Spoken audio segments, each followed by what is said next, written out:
आज आपण खऱ्या अर्थाने आपल्या वैरागकरांचे एक मोठा आभार मानायला पाहिजे। कारण 2 महिने झाले आपण या ठिकाणी आरक्षणाबाबत आपण छत्रपती शिवाजी महाराजांच्या चौकात उपोषणाला बसलो होतो।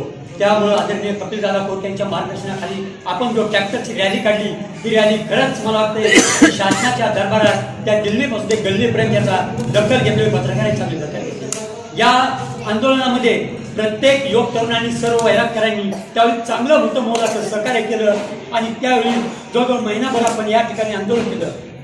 त्यावेळी दादा आणि आमचे अरुण भाऊ आम्हाला त्यावेळी सांगितलं की आपण सगळी मिळून जाऊ, हे आत्ताच त्यांनी सांगितलं। परंतु त्यावेळी आपल्या रॅलीचा एवढा परिणाम झाला म्हणून आत्ताच आमच्या केदार सरांनी सांगितलं की त्याचा परिणाम एवढा झाला की पुन्हा तुमच्यावर जे केस आहे याची काहीतरी दखल होऊ नये आणि तुमच्या सर्वांचा विचार करून ते ठराविक जण मुंबईपर्यंत गेले, तेथपर्यंत पोहोचले असतील। परंतु ते त्या मुंबईपर्यंत स्वतः होते त्यावेळी आदरणीय जरंगे पाटील यांच्या नेतृत्वाखाली मार्गदर्शनाखाली जो महाराष्ट्र राज्यामध्ये जो मोर्चा निघाला आणि आपल्या हक्काच्या मागण्या होत्या।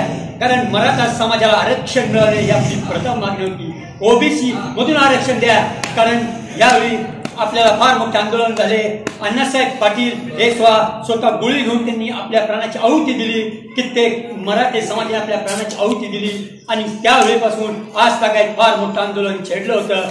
ज्यावेळी या शासनाला सुद्धा जाग आली की जर हे समाज जर सगळा मुंबईमध्ये एकत्र झाला आणि मराठा युवक तरुण बांधव जर एकत्र झाला तर संघर्ष पेटला तर महाराष्ट्रात पुन्हा छत्रपती शिवाजी महाराजांच्या काळामधीच्या अफजलखानाची हजारोचे फौज असताना सुद्धा शिवरायांच्या ठराविक माळाने गमिनी कावानी जे हिंदवी स्वराज्य उभा केलं त्याचमध्ये मराठा समाज पुन्हा हे आरक्षण घेतल्याशिवाय राहणार नाही आणि त्यावेळी शासनाने दखल घेऊन आपल्या या ठिकाणी समाजाला आपलं आरक्षण मिळवलेलं। यामध्ये वैराग भागातील सर्व लोकांनी फार मोठं सहकार्य केलं, त्या सर्वांचे आभार मानतो आणि कपिल दादांनी सुद्धा यात फार मोठा पुढाकार घेतला आणि त्यांच्या नेतृत्वाखाली जो 2 महिने जो मोर्चा निघाला, आपण उपोषण केले आणि आपण वैरागमध्ये एक दखल घेतली। वैरागला जरंगे पाटलांची तारीख मिळाली होती, परंतु काही काळाने ते आजारी पडले आणि त्यामुळे त्यांना सगळे ठिकाणी जाता आलं नाही। तर वैराग कार्यक्रम फार मोठा त्यावेळी करायचं नियोजन केलं होतं। मी जास्त बोलत नाही, परंतु एवढं सांगतो ज्या आपण आरक्षण मिळालं यावेळी आपण कुठल्याही जातीला कुठल्याही पक्षाला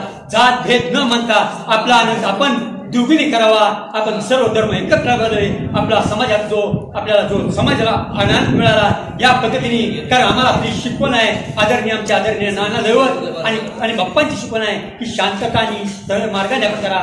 त्यांनी शिक्षणाची नाव लावली, त्यांना शिक्षण वर्ष मिळाले, नानांनी तर त्याग केला, हुतात्मे होते। त्या हुतात्म्याची गोष्ट मुलांबद्दल काय मोठा म्हणून सांगत नाही। 8 हुतात्मे वैरामध्ये आले, 8 हुतात्म्यामध्ये त्यावेळी त्या पीएसआयनी गोळी धरली होती आणि ती गोळी नानांवर जाणार होती, पण दलित महिला पुतळा या बहिणी आडवी आली, या छातीवर गोळी घेतली आणि आमच्यासारखा मरावा पण हजारांचा पोषण धरावा असे म्हणून नाना वाचले।